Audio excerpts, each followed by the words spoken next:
News 8's Kent Pierce is live in Fairfield with a possible connection. Kent. Yeah, and Kristen and Chris, here's one connection with all three of the houses that burned this morning. They were all vacant and all for sale.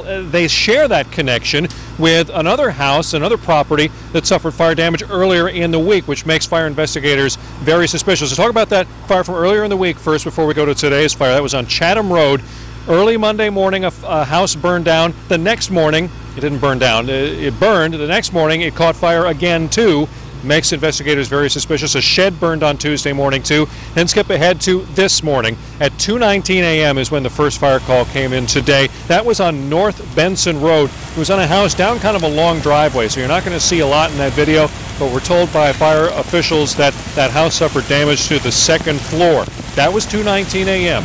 About 40 minutes later, another call came in about a fire, this one on Woodridge Avenue. Now, from the street, it doesn't look like a lot of damage, but the house did catch fire, and this guy was apparently just getting warmed up, because about 40 minutes after that fire is when the worst of this morning's damage was done. That was at the house here on Cornell Road.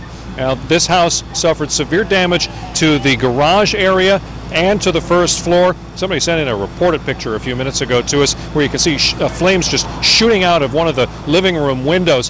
Very impressive sight. They got that under control, but they are, of course, very suspicious. Fire officials are about all of these fires, and the police chief is also investigating. He says that it's pretty obvious what's going on around here. Obviously, someone's lighting the fires.